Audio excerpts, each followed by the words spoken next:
Hi guys! Welcome to Disney World Animal Kingdom. Wow! The Tree of Life is always amazing. Absolutely stunning. I couldn't get off my eyes looking at these amazing animal carvings. Lots of beautiful plants here provides perfect shade for my day. I feel very relaxing here. Beautiful animals.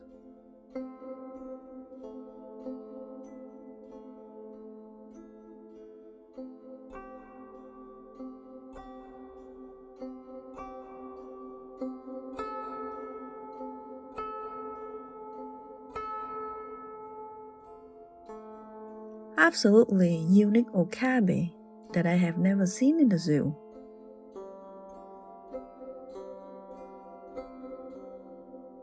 I had a feeling as if I were in the real Africa safari tour. Enjoy the ride. Hello everyone, my name is Michael and I'll be your safari guide for our journey together through the Harambe Wildlife Reserve. This is a real truck, I'm a real driver, and we're going to see some real animals out there. So for the safety of everyone, please remain seated. And keep all hands, arms, feet, and legs inside the truck at all times, even when I am stopped. It can get quite bumpy out there, so make sure to hang on all your personal belongings and do keep an eye on those little ones. But above you, you will notice an animal spotting guide. We may not get to see all those animals out there, but we do have pretty good luck. So please have your cameras out and ready for me because I cannot stop for every single animal. And y'all don't be taking pictures of me. But today we're going to be traveling through the Harambe Wildlife Reserve, and that word Harambe does mean to come together. So thank you all for coming together with me for our safari journey today. But our journey will begin in the Little Aturi Forest, and the Little Aturi Forest is dense and rich vegetation that the animals that live here use to their advantage. So you'll notice that these animals have very unique coats and markings that's to blend into this vegetation to hide from their predators. As we enter through here, you're going to notice some animals on both our left and right hand sides. I'm going to go ahead and start on our left. We're going to have these bright crimson antelopes called bongos, and they're known as the ghost of the forest because they're not often seen. They do have very large horns on top of their heads that are pinned backwards, and that's so they can cut through the brush without stopping.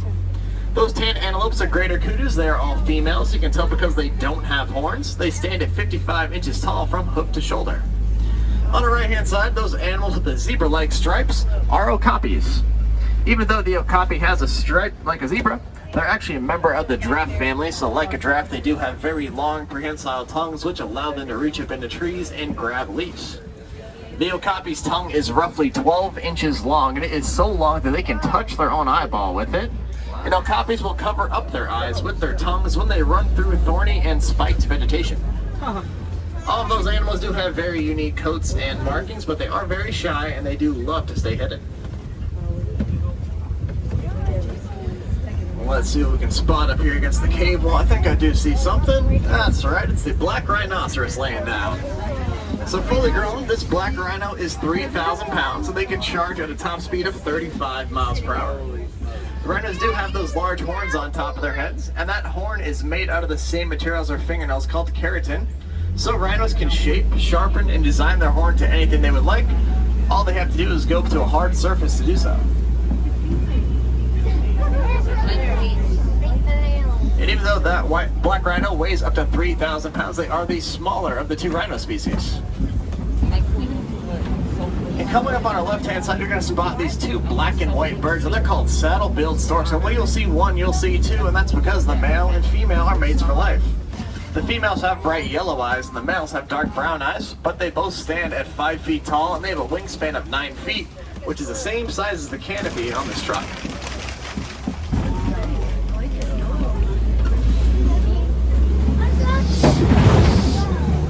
And now we're on our way to the Sapi River, and it's home to a couple of different animals, such as the Nile hippopotamus and the Nile crocodile. And on the reserve, there are 2 hippo pools, so on the right-hand side is going to be the first of the 2. Sometimes these hippos do like to hide underneath the water in that back corner over there, and that's where they are, popping their head up real quick. But fully grown, the Nile hippopotamus is 5,500 pounds, and they do have the second strongest bite out of any animal.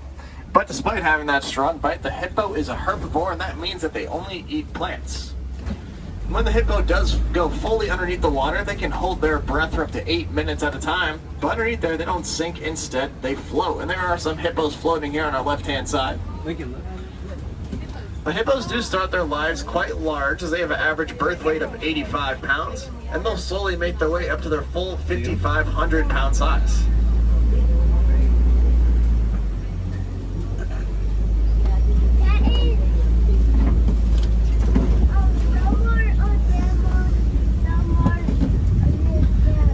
Because the hippo lives in water, when they're in the water they swim, but instead they actually prefer to walk on the ground beneath them.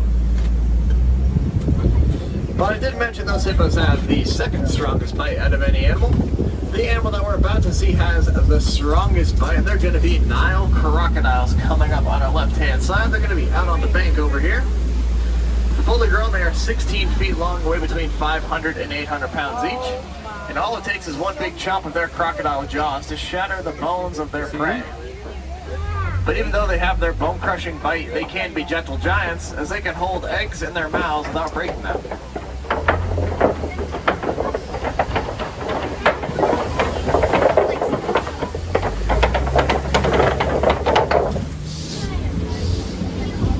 Our next stop will be through the savannah, which is the largest region out here in Africa. So large it's divided into two parts, the east and the west. We'll be heading through both of those today. The savannah is home to migration to many different animals, and it's also home to many of our favorite animals, so let's see what we get to spot out there today.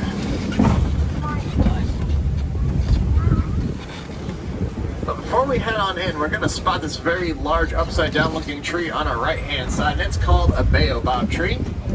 The baobab tree does remain leafless up to 9 months out of the year, and that's to conserve water. And inside the large tree's trunk contains about 30,000 gallons of it. That baobab tree does have a nickname. It's the tree of life, because we all need water to live. The first part of savannah that we're heading into is the West Savannah, and unfortunately we can't do any stops in here today because we are doing some new animal introductions. So even though I won't be able to stop, I will be able to do some slow rolls past these animals. Then out here in the West Savannah, there are animals like the African wild dogs, the very tall Maasai giraffes, Hartman's mountain zebras, white-bearded wildebeests, and many more. The first one that you will spot walking around is that very tall Maasai giraffe. And fully grown, they are 20 feet tall, and they do have many long body parts, including their neck, tongue, and legs.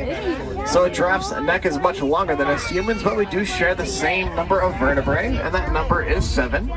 Their tongue is 18 inches long, fully grown, has a bluish purple coloration to it.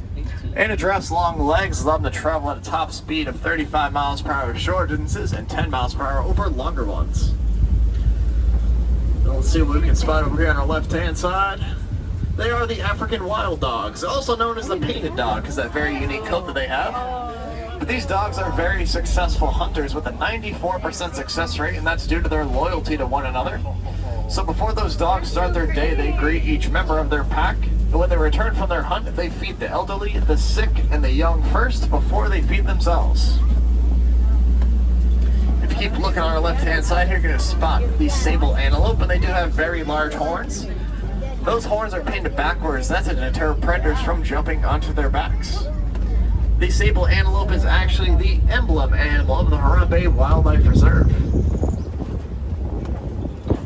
On our right and left-hand sides here, these very large, unusual-looking mounds are called termite mounds, and they're made out of 3 things: spit, soil, and dung. So animals like elephants will use them as a scratching post, and other smaller animals like to climb onto them and use them as an outlook post. But when they are solidified like this, they do have a concrete-like density to them. You will spot many more of those Maasai giraffes over on our left-hand side, getting a bite to eat, blending in with those trees. But out in Africa, there are 2 different types of giraffe, the Maasai giraffe and the reticulated giraffe. These Maasai giraffes' coats consist of jagged edges, and no 2 of those coats are ever the same, and that's much like how us humans have different fingerprints. But just like the Nile hippopotamus, these giraffes do start their lives quite large, as they have an average birth height of 6 feet tall, and they'll begin walking almost immediately after they're born. So you might even notice some smaller, younger giraffes on our left-hand side.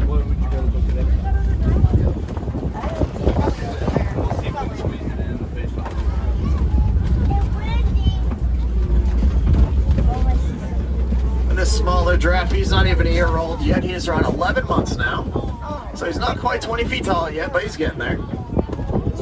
Yeah, he is the baby. He is the youngest.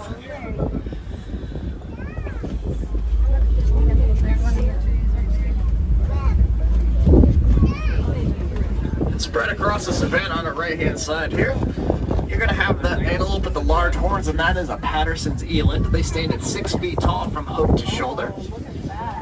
And in between the trees, you're going to spot that animal with some large horns, and that's an Ankole cattle. Those large horns can grow up to be 6 feet tall, and they do have a honeycomb-like structure on the inside of them, so they can send blood to and from their large horns to either raise their body temperature or cool themselves down. The Ankole cattle is one of the only domesticated animals that lives on the Harambe Wildlife Reserve. This is another Maasai giraffe here on the left-hand side. If you look closely at the top of a giraffe's head, they do have those little knobs, and those knobs are called ossicones. They're made out of cartilage, and over time that cartilage will bind to the skull structure of the giraffe. The only other animal that has ossicones is the male okapi, so they're that animal with the zebra-like stripes in the military forest. On the right-hand side, you have some white bearded wildebeests laying down, and they like to migrate in large herds up to 1.5 million, and their herd size is so large that it can actually be seen from space. As we enter through here, you're going to spot that very large male African elephant. The males do stay separated from the females and the young in what is known as a bachelor herd. And fully grown, the elephant is 30,000 pounds. They do eat 300 pounds of food per day to contribute to their large size. And over on the left, you're going to spot those very large monkeys called mandrills. The males weigh up to around 100 pounds each, and they do have colorful markings on their faces that are blue, purple, and red. So as they get more excited, their colors will glow brighter. But that elephant's trunk on our right-hand side does contain 40,000 muscles, and they can hold 5 gallons of water at one time inside of it.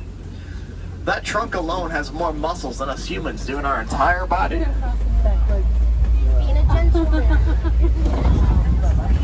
And because it does get very hot out here in Africa, you might have seen that elephant flapping his ears back and forth, and that is how elephants cool themselves down.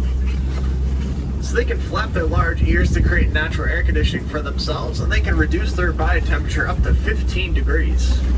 Another way is because just like us humans, elephants do have very sensitive skin, so they will pick up dirt with their large trunk and fling it onto their back to create a natural layer of sunscreen for themselves.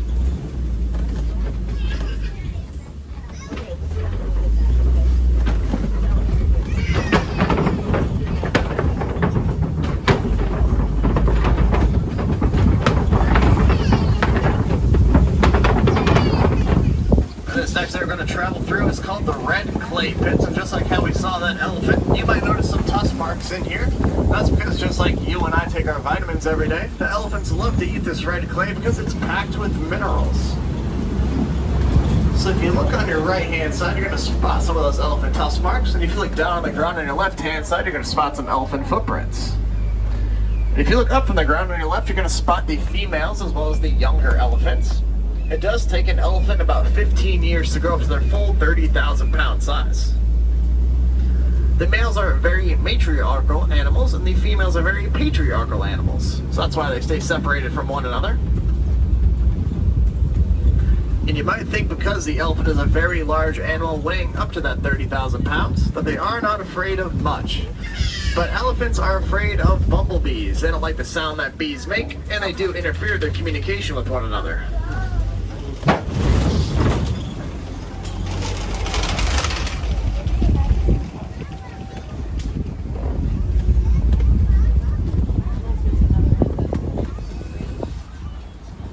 If you look closely at their ears, they do have a very unique shape, and that's because these African elephants' ears are the same shape as the continent of Africa, if you're looking at a map. You have more Ankole cattle on our right-hand side here. Very hard to miss those large horns.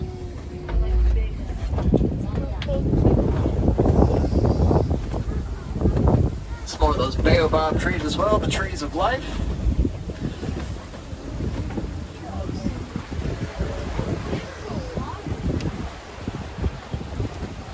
The next animals that we'll spot are coming up on our left-hand side, and they are greater flamingo. The wood flamingo is born there gray, but they do turn pink because of their diet, which are brine shrimp. And those brine shrimp are high in beta carotene, which cause that pink coloration.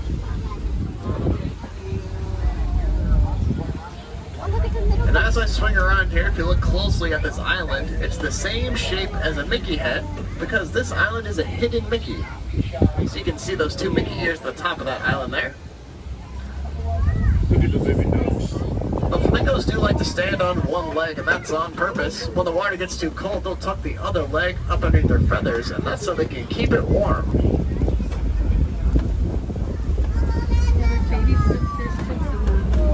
And our next stop will be through the East Savannah.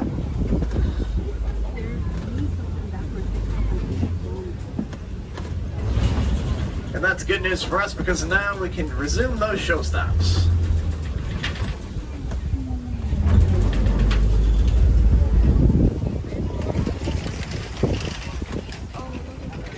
And over on our left-hand side, you're going to spot those very large muddy pits, and those are called mud wallows. That's where white rhinos like to hang out and play. So a lot of times, if you get the chance to see a white rhino, you'll notice they don't really have a gray or a white skin tone. They will have a nice shade of mud on them. They like to roll around in those big muddy pits, kind of like a dog would, only if a dog weighed 5,000 pounds and had a large horn on top of their head. But that muddy pit does have a name. It is called a mud wallow. When the rhinos roll around in it, it is called wallowing. They take kind of like a mud bath in there, and that's to both create a natural layer of sunscreen for themselves and to protect their skin, and to create a natural barrier to prevent animals like insects.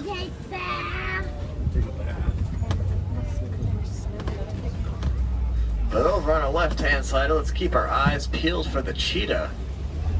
They are very fast animals. They can travel at a top speed of 60 miles per hour. And they can reach their top speed in just 3 seconds. There's some hiding back there. But they are covered in black spots. And they do have black markings underneath their eyes. That's to help them deflect the sun, since they do all of their hunting during the daytime. See it way over there? Look at The it. cheetah is considered a big cat. Unlike all the other big cats, cheetahs don't roar. Instead, they meow and purr like a house cat. Yeah, we saw it move, so it was easy to see that one in the bush. Yeah. There's some more cheetahs here on the left-hand side. They're all just laying down. One of the heaviest parts of a cheetah's body is their tails, so whenever they need to change direction, they use their tails to help them do that when they travel at the top speed of 60 miles per hour. Very cool. Where are the dogs? They need dogs. And these large rocks right in front of us, these are called copies. This is where predators like the lions like to hang out. So maybe if we're lucky, we'll get to spot some lions today. The lions are nocturnal animals. They spend between 16 and 20 hours of their day resting. But once the sun goes down, the females go out and hunt, while the male stays behind to take care of the young. And if you look between those two rocks there, there's the female hanging out. She likes that spot during this time of day. See her between the rocks? The lions are carnivores that eat between 10 and 15 pounds of meat per day, and they have no problem hunting down their prey as they can travel at a top speed of 50 miles per hour, and at nighttime their vision gets increased up to 6 times. And over on our right hand side we do have mom and baby white rhino tucked in the vegetation up there. So in the past 16 months, the Harambe Wildlife Reserve has welcomed 3 baby white rhinos, 2 males and 1 female. The oldest is 16 months, the middle child is 8 months old, and the youngest is 5 months old. They're all siblings. Same dad, different moms. Over on the left-hand side, you're going to spot that large, fluffy mane of the male lion. And as he gets older, his mane will get darker in color. And lions can give off a very loud and very powerful roar, and their roar can be heard up to 5 miles away, and that's equivalent to the sound of thunder. Turn this way. Very majestic. Look at him. He's gorgeous. Let me guess. Seminole? Let's see what other animals we can spot out here. I do see some warthogs over on our left-hand side. They are the largest burrowing animals, and they do have 2 sets of razor-sharp tusks, and they do back into these very large burrows on our left-hand side. And they always make sure their tusks are visible to their predators. We'll get a spotting of some more of these white rhinos, and just like I mentioned, you'll notice they do have a nice shade of mud on them. There's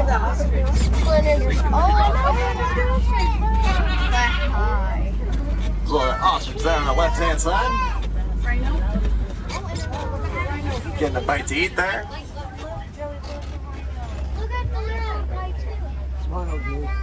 Just about those large eggs on our right-hand side, those eggs are ostrich eggs, and one of those eggs is equivalent to 2 dozen chicken eggs, and they weigh around 3 pounds each.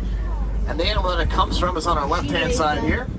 Even though the ostrich is the largest birds, they can't fly, so they use their wings to help them change direction as they can travel at a top speed of 40 miles per hour. The ostrich will lay an egg about every 40 days, and it takes about another 40 days for those eggs to hatch. And now we're going to make our way into the Magadi Glen, and we're going to take a quick stop at our friend Warden Wilson's outpost. And over here he takes care of Nigerian dwarf goats. And these goats are used on the reserve for their milk, and they do have a very simple diet consisting of weeds. And you'll notice these goats are quite adventurous little animals, and they're also very playful, very social, and very vocal with one another. It looks like they're having a party on top of Warden Wilson's car there.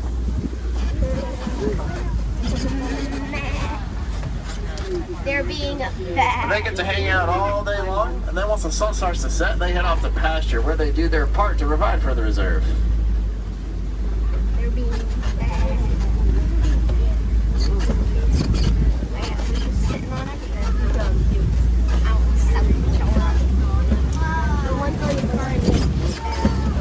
But it looks like our journey is coming to an end because this is the road back to the Harambe village.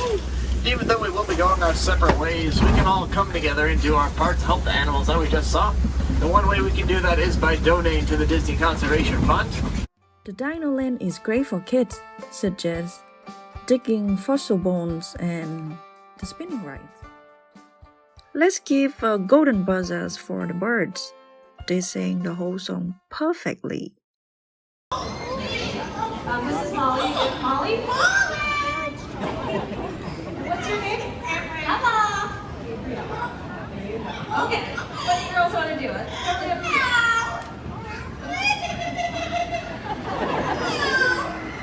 You're calling it a cat. Is that good? I don't know why a bird would want to call a cat, but okay. What else do you know?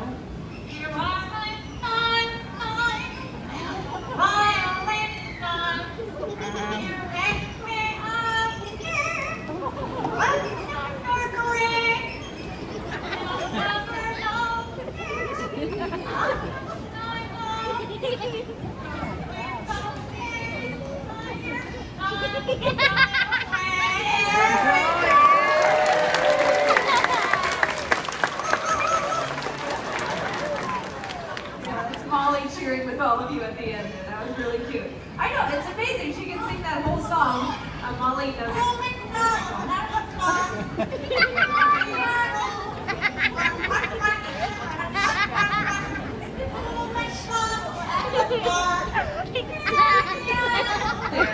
Great job. Funniest version of Old MacDonald, I think you're okay, I think they have one more time. Can you sing your duet in Spanish? Can you sing in Spanish? What? Oh, I know. Parrots. You don't usually see those big parrots flying around.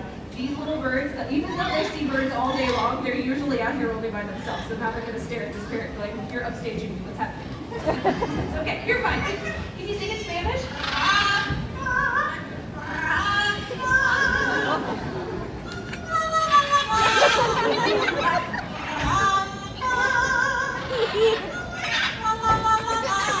Nice job. Do you recognize the song? Yeah, it's La Cucaracha. They sing it the same line over and over and over and over. That's good, yeah, I hear it a lot. Okay, but anyway, it is probably time for you two to head home. Say goodbye. Hey, later, out there. That was Molly and Kathy.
believe I found my favorite Starbucks at Disney Animal Kingdom. Just beautiful decorations.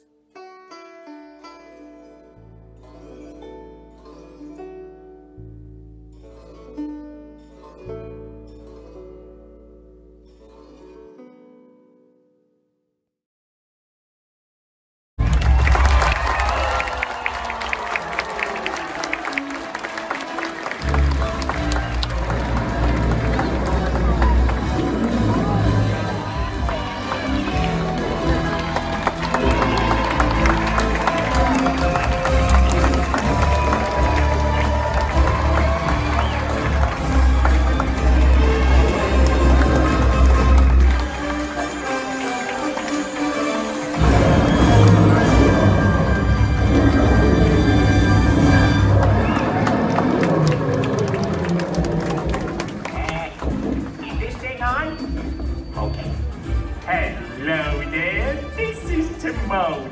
We hope you enjoyed the show. It was grand having you with us. You were a lovely group, the best audience ever. Now please, get out! You know the drill. Take my birthday belongings, take your children by the hand, get out of here.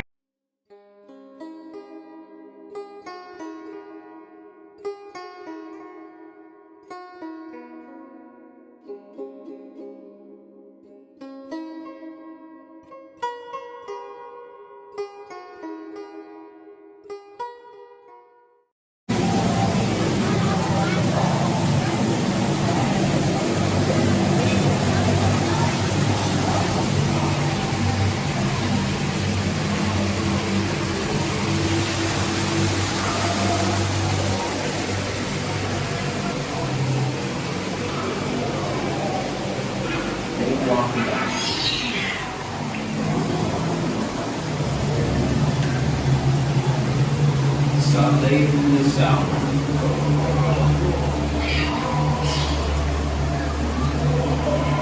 Smoke in the South.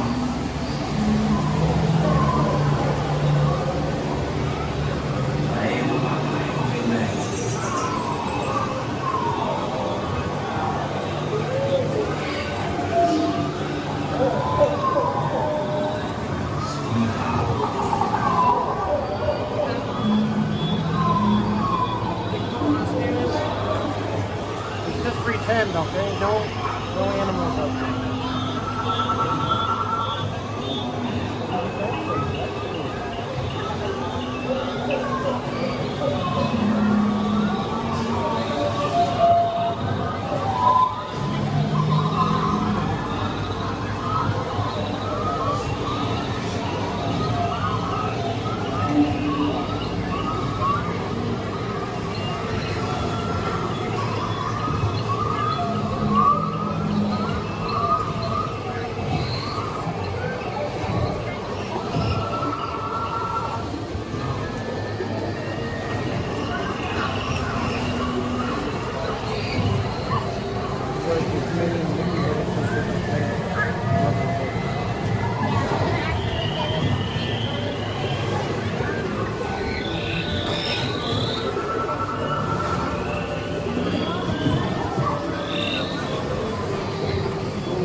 I had a wonderful day. Everything here is my favorite. Amazing, fantastic parks, stunning tree of life. The staff here is very knowledgeable, and the safari rides is very engaging. I'd like to share you a tip in case your flight was cancelled like mine. It was cancelled halfway from New Jersey to Boston. No flight scheduled until the next day. But I just want to go home right away, so I rented a car from Enterprise inside the airport. Amazingly, I pay only one way. I dropped off the car and the key at any Enterprise locations. I think that was a great choice. Thanks for watching, guys. Bye!